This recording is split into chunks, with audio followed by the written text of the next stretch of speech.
Okay, so we are hopefully live in our Facebook groups, and we've talked about earlier on in the week, we talked about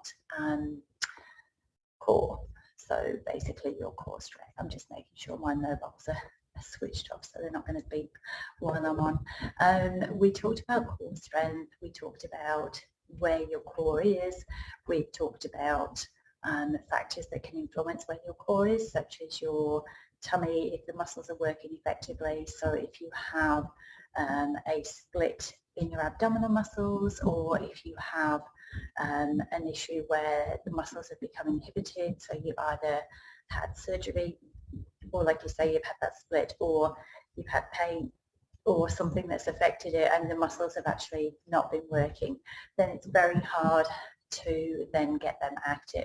So that's obviously a couple of things. Today we are talking about how we might look at core strength. So in terms of what is core strength, I think you probably have got to look at people's definition of what your core is, and people's definition of what they feel a good core is. So from our point of view, definitely from a physio point of view, when we're talking core strength, we all want the flat abs, we all want the six-pack, we all want to look super toned, and we've got a great circle tummy, and we've got a shaped waist, and everything looks fab. You can be super defined, super sporty, super elite athlete, and actually have not great core strength. You can also have very good core strength but not look defined and sculpted. So from our point of view, how do I differentiate core strength? I would probably look at core strength being where you feel that your body is supported, it moves well, you've got good control, you're able to hold one thing and move another, rather than you can hold a plank for 20 seconds. So like core strength from our point of view, when we're looking at core strength, is can you hold your body in space and move? Can you hold this in space and move? Can you manage to stay still here and move, rather than do you have to brace and just grimace and hold everything rigid for grim death? So in that sense of the word, you're not accessing anything that's really giving you good motor control or stability. What you're doing is bracing and just recruiting absolutely everything that you've got just to hold you static. So, if you see the guys who are quite muscle bound and they walk and they're like this and they look fantastic, but I doubt their core strength would be incredible. I think that they would need to recruit a lot of other muscle dynamics to hold them and to make them stay still. Where from a core strength point of view, we're looking at minimal support, minimal activity, and minimal sort of structure to hold, which then allows you to then move on top. So if you start thinking about how graceful dancers look, how, they're standing on point if they're a ballet dancer, or you see the gymnasts on the beam and they're actually looking, they're able to move, and everything just, they'll have a wobble, but everything stays relatively stable. That's what I would define as good core strength, that they can hold their bodies in space and move. They're not just going, I'm gripping on for grim death and bracing, and that's my core going like crazy, or they're sucking everything in and again bracing and holding. They're able to make it look effortless and move around at the same time. So what are we looking at when we're looking at core strength? That is basically it. How stable are you? If you move anything, are you using a lot of muscle energy to get that to move? If you're doing something, are you using a lot of energy to get that to move? So I'm going to come around the back of the my will reach with me. So if I'm standing and I'm holding myself in space, if I'm standing here and I'm trying to move, if I'm wanting to lift my leg up in the air, If I'm wanting to lift my leg up in the air, I want it to be nice and effortless. I want it to look like, yes, I can just float my leg up and it's nice and easy. I don't want it where I'm doing this, or I'm having to lean backwards to do it, or if I'm sideways on, I'm having to really arch or pull or do things where it's making it quite hard for me to move what I'm trying to do. Okay. What I'm trying to do is make sure that as I lift my leg up, it looks effortless. It shouldn't be that I'm pulling in. It shouldn't be that I'm moving through here. It shouldn't be that I'm lifting my hip. It shouldn't be that I have to lean and use those muscles to help me. It should be that I'm looking at how my tummy is holding. Can I lift the leg up in the air and keep everything else still? Okay. When I'm doing it that way, I'm actually using my deeper hip flexors, so my iliopsoas muscle. I'm obviously using hip flexion to get that movement, but I'm not recruiting my abs. I'm not recruiting my QL at the back. I'm not recruiting my lats to pull down. I'm not hanging on that hip to help me move. I'm stable, and I'm hopefully just lifting my leg up without moving everything else. Now, yes, can I do that just like this? Of course I can. I'm just moving my legs, and I'm using my quads, and I'm using the bigger muscles in my stomach to do it. But you can see there's quite a lot of body shift from side to side for me to do that. Now, if I want to stay still and stay stable and lift that leg up, it requires a different muscle completely, as opposed to me just going, yes, I'm just going to move and shift my body weight to side. So this is what we call a single leg test. It's a single leg stance test. Your feet are flat on the floor. Everything stays nice and stable. If you want to put your hands on your hips, you can. Ideally, you're not bracing. So if you have got your hands on your hips, you don't want to be pushing and bracing through the back. And from a side view, in that parallel pose, so your feet are underneath your hips, can you lift your leg up, knee, so it's 90 degrees towards the hip, and place it down without using any other muscle? You're just lifting the leg up and nothing else is moving. So what I'm looking for is, do my waistline stay the same? Yes. Are my shoulder heights the same? Yes. If I was cheating, my waistline would change. If I was cheating, my shoulder line would change. Do my hip heights stay the same? Or do I drop? And this hip height drops here, because then I'm not standing on my glute. So it's also testing my glute in this position. Okay. So from a front view here, the only thing that you should see as you lift that leg up is everything else stays the same. I should be able to move quite freely. I shouldn't be bracing and kinking and leveling and dropping, sticking hips out. Okay. From a side view, as I'm looking side on here, I want to note, do I lift the leg up here or my other leg here? And what happens from a side view? Am I leaning back? Because then I'm trying to use my back to help me. Can I do it where I just float the leg up? Do I do it where I lean to the side? So when I'm looking side on, does my length change? Do I do it where I lean forward?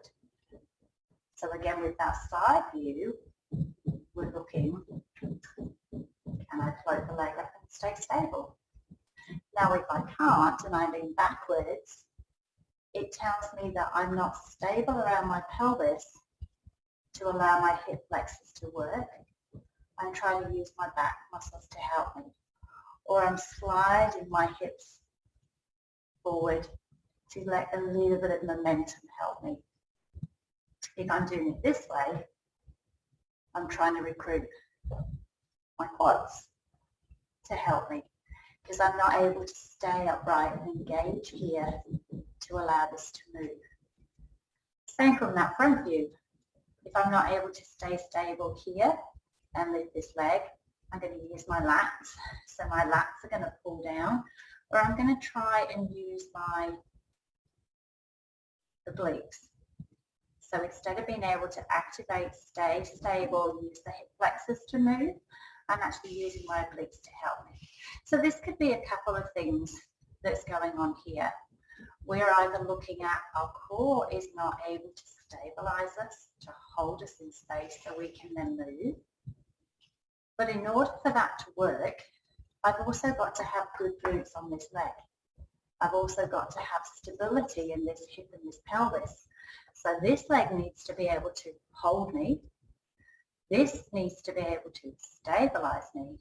And then this hip flexor muscle needs to action to work. So any one of these could be deficient, and that's looking at different things. So when we're looking at your core and when we're looking at core strength, we're looking at which kind of part of this core is not functional. Sometimes people have this bit working well and they're a bit off. Sometimes people stand and they're a little bit here, so they get pain in the front of the hips, and they'll say, look, when I'm running it hurts here, and I use my glutes are great, but when we're here and we're looking at them, they actually don't use their glutes at all. They're sort of tucked underneath and curled. So there has to be a little bit of a co-contraction that goes on, but it should be a co-contraction that's quite light. It should be, yes, I can stabilize, I can move, and we should be able then to move quite freely. It shouldn't be that with the leg, because that's quite a different movement to then floating instead. Okay, so that's a single leg stance. If you're not sure, stand yourself front of the mirror, see what moves. There should be your hips above your shoulders, above your hips, above your knees, above your ankles, body in line. Do you move away from midline? Do chunks come together?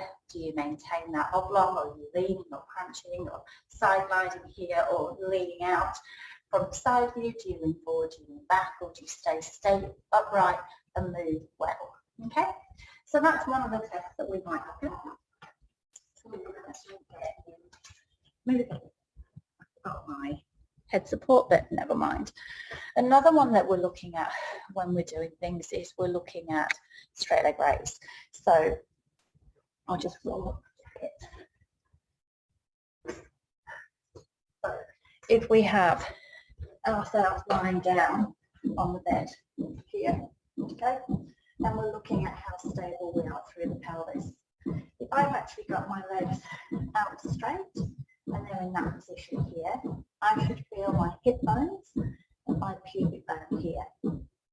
Now, if I lift my leg up and then take that leg down, and then same on the other leg, lift that leg up and take that leg down, I'm looking at what's going on with my pelvis. Okay, so if you find your pubic bone, if you find your hip bones, you can put the heel of your hands on the hip bones and your fingers on the pubic bone. Those in neutral should be flushed and sealing. If I'm doing my straight leg raise, I'm looking at when I lift the leg up, what happens? Do I lean and pull with my pelvis? So if you look at my cheek here, if my obliques on this side were pulling me and these obliques are weak, what will happen is I'll go this way. So instead of staying stable through here, as I lift the leg up, I'm going to rotate. So I'm going to notice this cheek comes off the floor. If I do it the other way, as I lift this leg up, you'll notice that the pelvis tilts that way. Your other option is popping your hands under your bottom. As you lift the leg up, does the weight come off this hand? So you'll generally notice that your weight will track towards the leg that you're lifting, where ideally when you float the leg up, the weight between both legs will stay stable. So that's what we're looking for when you do a straight leg raise. The other thing is, when you lift the leg up, do you arch the spine? So from my pelvis here, as I'm lifting up here, just my spine arch up, which means that I'm really using my hip flexors to help me haul the leg up. I'm not stabilizing through my tummy and getting the leg to lift. Same thing is the other way. If it's quite hard for me, I might really brace and curl my back the other way, so I'm pushing my lower back into the bed to get the leg to lift. Okay, I won't have to swap legs. So we're curling and lifting the leg up, or we're arching and lifting the leg up, and you can see my ribs have popped up off the bed. So we want to stay nice and heavy through the ribs, but we don't want to be forcing our back into the bed. We should just have a small little divot, so a couple of fingers worth in there, and as I was saying before, hands on the hips and pubic bone level. So breathing out, float the leg up. When we float, do you get a tip? So does your pelvis tip so this side gets higher? When you lift the leg up, does your back arch? When you lift the leg up, do you curl? Okay, so that's the straight leg raise, and that is giving me information about how much my obliques are working, how much my core is working, and if you can remember from yesterday, if my core is working well, it's not going to billow out. So as I lift the leg up, my stomach's going to stay low. If I'm bracing, I'm probably going to billow out and dome with the tummy. Another one that we might look at is with your legs in your 90-90 position here. If you're lying down and you've got your hands in that position, if we take a leg out, what happens with the pelvis? So if I let my left leg come out towards you, does my held pelvis rotate with me? So in that position here and here, can I stabilize? Can I bring the leg in and nothing moves? Or when I take the leg out, does my whole pelvis move to that side? So if I'm moving my right leg this time, does my whole body move with it? So if I'm doing it well, you'll notice my pelvis here and here doesn't move as I move the leg out. Now if I'm doing it poorly and I'm not able to stabilize using my tummy and my obliques, and my obliques aren't functioning here, then when I move, my whole pelvis tips with me. So this is what we're looking for when we're saying do what we call bent knee fallouts in class, where we're moving the pelvis side to side, obviously not that quickly, but we're absolutely not moving the whole thing, because you're not then doing any oblique work. What you're doing is you're letting your pelvis move at the same time. Okay, so when we're talking from a core stability point of view, when we're talking with you and when we're working with you, we're looking at how are you moving? Are you moving where your core is working well? So a bit of padding under on top of my football here, because I feel like a little person sat low on that ball. So when we're talking about your core strength, we're talking about, are you moving well? Are you able to hold things? Or when you try and stabilize your pelvis and your spine, does that work for you to allow you to move the leg? Or when you try and stabilize your pelvis and spine, does that not work and everything moves with you? So from our point of view, I think if you can switch your thinking to core strength being about a six-pack, core strength being about how well you plank and how long you can hold your plank, core strength being about how well you can do sit-ups and how many you can do, to being core strength is how my body supports itself centrally through its keystone centrally, and that then allows me to create a stable base, which then I can then move on. Okay, if you're not getting that stable base in the center and then you try and move around that, what you've got is a wobbly base, and then when you try and do other things, all the other muscles are now trying to hold you and stabilize you and hold you still and then also move you, and that's when all our movements get all a bit ballsed up. What basically happens is our big muscles are doing the work of our small, deeper posture muscles. They're trying to hold us and brace us, and then on top of that they're then trying to move us And this is what happens when people get fatigued. And people say, but I've tried this, I've tried exercise, I've tried this, and I've tried this, and it doesn't work, and I can do so much and then I fatigue, or I can get so much and then it hurts. Well, it hurts because those muscles are basically, they've been working at a level where they're quite happy. I mean, they're still not happy, but they're working at a level where they're going, this is crazy, I'm working you and I'm holding you, and then you want me to do more. And what we've got to do is get them to do less, get the posture muscles to work. So hopefully that will give you a little bit of insight into our core strength, what that means, and how when we're going to function on top of that. And then tomorrow we'll sort of try and tie it up on day 4, which is our last day, and see if we can get a little bit more info for you on core work. If you have a question or anything you would like to be covered tomorrow, shoot me a message or shoot me a comment on Facebook, or an email for those of you receiving the info through emails, and we'll tie it all in tomorrow. So thanks for your time.